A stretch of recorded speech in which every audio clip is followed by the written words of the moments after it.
दोस्तों इस वक्त लगभग पूरे ही भारत देश में मस्जिद एक ट्रेंडिंग टॉपिक बन चुका है,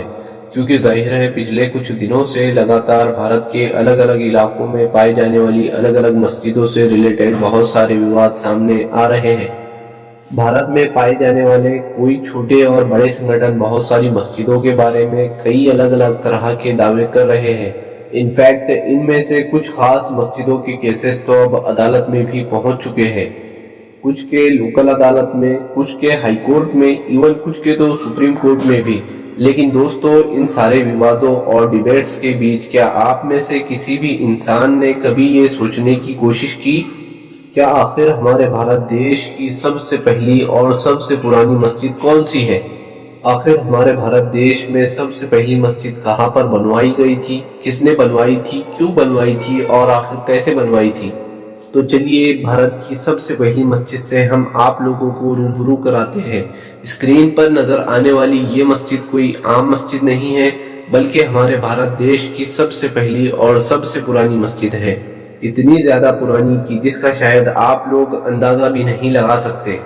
क्योंकि 629 ईस्वी में ये मस्जिद पूरी तरह से बनकर तैयार हो गई थी। और हैरानी की बात यह है कि इस्लाम के आखिरी पैगंबर यानी कि हजरत मोहम्मद सल्लल्लाहु अलैहि वसल्लम ने भी ज़ाहिरी तौर पर हमारी इस दुनिया को 632 ईस्वी में अलविदा कहा था।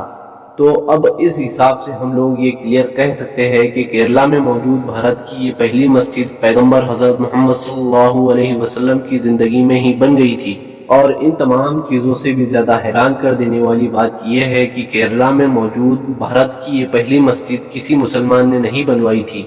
बल्कि ये तो एक हिंदू राजा के ऑर्डर पर बनवाई गई थी। अब सवाल ये है कि आखिर ये हिंदू राजा कौन था और इसने ये मस्जिद क्यों बनवाई थी? तो इस तरह के तमाम सवालों के जवाब ढूंढने के लिए हमको आज से लगभग 1400 साल पीछे जाना पड़ेगा। दोस्तों ये उस दौर की कहानी है कि जब अरब में इस्लाम धर्म बड़ी तेजी के साथ फैलना शुरू हो चुका था। दुनिया के कोने कोने से लोग लंबा लंबा सफर तय करके अरब के शहर मदीना पहुंच रहे थे और मदीने में इस्लाम के आखिरी पैगंबर यानी कि हजरत मोहम्मद सल्लल्लाहु अलैहि वसल्लम के हाथों पर इस्लाम धर्म कबूल कर रहे थे। इसी दौर में ही हमारे देश भारत के साउथ एरिया में यानी आज जहाँ पर केरला मौजूद है, यहीं पर चेरामन पेरुमल नाम के एक राजा का राज हुआ करता था, जो लोगों की नजर में बहुत होशियार और बहादुर माने जाते थे। के बारे में इतिहासकार लिखते हैं कि एक बार रात के वक्त राजा चेरामन पेरुमल अपनी रानी के साथ अपने महल के बाहर घूम रहे थे। एकदम से राजा चेरामन पेरुमल की नजर आसमान पर मौजूद उस चांद पर पड़ी जो अचानक से दो टुकड़ों में बढ़ गया था, यानी चांद बीच में से आधा आधा हो गया था। राजा चेरामन पेरुमल इस करिश्मे को अपनी हैरत भरी निगाह से अभी देख ही रहे थे कि एक बार फिर दो टुकड़े हुआ चांद आपस में मिल गया। ये देखकर राजा चेरामन पेरुमल के होश उड़ गए और वो ये सोचने पर मजबूर हो गया कि आखिर ये चमत्कार कैसे हो सकता है। राजा चेरामन पेरुमल ने अपने दिल को बार बार ये कहकर बहलाने की कोशिश की कि उन्होंने जो भी देखा है वो उनकी आंखों का धोखा था, लेकिन उनके दिल ने ये बात मानने से इनकार कर दिया, क्योंकि वो जानते थे कि उन्होंने जो भी देखा है वो उनकी आंखों का धोखा नहीं बल्कि एक सच है। राजा चेरामन पेरुमल की ये पूरी रात ही बस यही सोचते हुए गुजर गई कि आखिर ऐसा होना कैसे मुमकिन हो सकता है। दोस्तों अगले दिन राजा चेरामन पेरुमल जैसे ही अपने राज दरबार में पहुंचे, उन्होंने सबसे पहले अपने इलाके के सभी ज्योतिषियों और विद्वानों को बुलाने का ऑर्डर जारी किया और उन्होंने सभी विद्वानों के सामने अपनी रात वाली उस घटना का जिक्र किया। उनसे कहा कि मुझे बताओ कि रात जो मैंने देखा है आखिर उसका क्या मतलब है। लेकिन सभी विद्वान और ज्योतिष मिलकर भी राजा चेरामन पेरुमल की पहेली का जवाब ना ढूंढ सके और राजा चेरामन पेरुमल की ये बेचैनी पहली की तरह ही बरकरार रही। दोस्तों आपको बताते चले कि अरब के ताजिर यानी अरब के बिजनेसमैन भारत में इस्लाम धर्म के आने से भी बहुत पहले से ही आया करते थे। पूरी दुनिया की तरह ही अरब के लोग भी भारत आकर भारत के कीमती और मशहूर मसालों को खरीद कर अरब ले जाया करते थे और अपने अरब देश में जाकर उन मसालों को और ज्यादा महंगा करके बेचा करते थे। लिहाजा जिन दिनों राजा चेरामन पेरुमल इस बात को लेकर परेशान थे कि आखिर चांद के दो टुकड़े कैसे हो गए, उन्हीं दिनों अरब का एक बड़ा काफिला मालाबार के तट पर पहुंचा और ये पूरा काफिला ही भारत में व्यापार यानी बिजनेस के पर्पज से आया था। राजा चेरामन पेरुमल ने दस्तूर के मुताबिक इन सभी अरब से आने वाले लोगों की दावत की। जब ये सारे लोग राजा चेरामन पेरुमल के महल में खाना खाने के लिए पहुंचे तो राजा चेरामन पेरुमल ने इन लोगों के सामने भी अपनी उस रात की घटना का जिक्र किया और उन्हें बताया कि मैंने किस तरह से चांद को दो टुकड़े होते हुए देखा था। इस पर उन सभी अरब के लोगों ने राजा चेरामन पेरुमल को बताया कि आपने जो भी देखा है वो सच देखा है और ये करिश्मा हमारे मुल्क में रहने वाले पैगंबर हजरत मोहम्मद सल्लल्लाहु अलैहि वसल्लम ने किया है।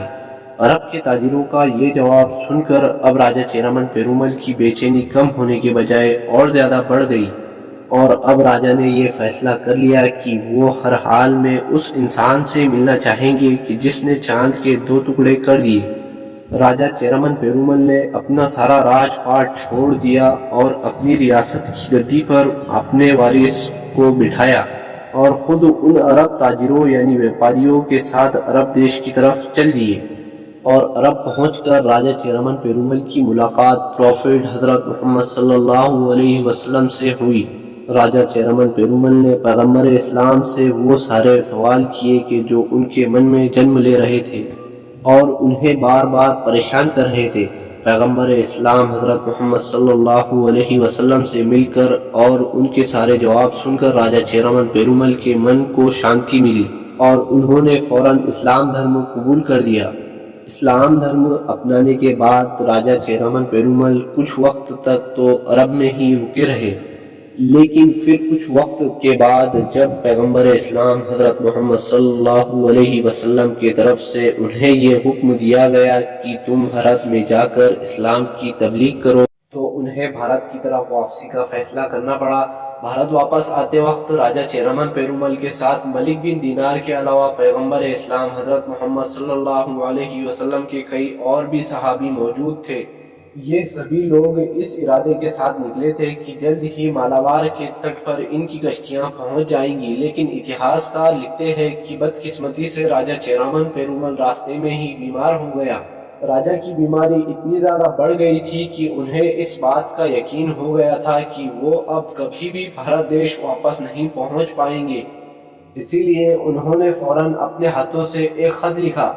और उसे कोंडुगलूर के राजा की तरफ रवाना कर दिया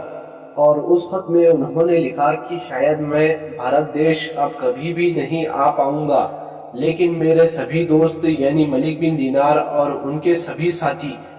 जो भारत देश वापस पहुंचने वाले हैं, तो उनकी हर तरह से मदद करना, उनको जो भी जरूरत हो उसे मेरी जरूरत समझना और उस जरूरत को जल्द से जल्द पूरा करने की कोशिश करना। दोस्तों, राजा चेरामन पेरुमल तो रास्ते में ही इंतकाल कर गए थे, लेकिन मलिक बिन दीनार और उनके साथी भारत देश पहुंच चुके थे। कोंडुगलूर के राजा ने भी खत में लिखी हुई बातों के मुताबिक मलिक बिन दीनार की हर तरह से मदद की और यही वो राजा था कि जिसने भारत की पहली मस्जिद बनाने का ऑर्डर जारी किया था। इस मस्जिद को मलिक बिन दीनार की निगरानी में बनवाया गया था और इस मस्जिद को नाम दिया गया था चेरामन जामा मस्जिद और खुशकिस्मती से आज भी इस मस्जिद का यही नाम है, यानी इस मस्जिद का नाम भी भारत के पहले मुसलमान के नाम पर रखा गया था। दोस्तों, बहुत सारे लोग ऐसे भी होंगे कि जिनका ये मानना होगा कि शायद ये कहानी झूठी है, लेकिन दोस्तों मैं आपको बताता चलूं कि इतिहास की वो सच्ची घटना कि जिसे तबरी और फरिश्ता जैसे बड़े बड़े इतिहासकारों ने अपनी किताबों में लिखा हुआ है और उन लोगों ने इस घटना को सच्चा माना है और इस कहानी के सच होने का सबसे बड़ा सबूत केरला में खड़ी ये मस्जिद है जिस पर आज भी चेरामन मस्जिद लिखा हुआ है। फिलहाल दोस्तों, आज के अपनी वीडियो को हम यहीं पर खत्म करते हैं। वीडियो पसंद आने पर ना सिर्फ वीडियो को लाइक करें बल्कि अपने फ्रेंड्स के साथ भी शेयर करें और इसी तरह की नॉलेजेबल और हिस्टोरिकल वीडियोस को हमेशा देखने के लिए हमारे चैनल को सब्सक्राइब करने के साथ बेल आइकन को भी प्रेस करें।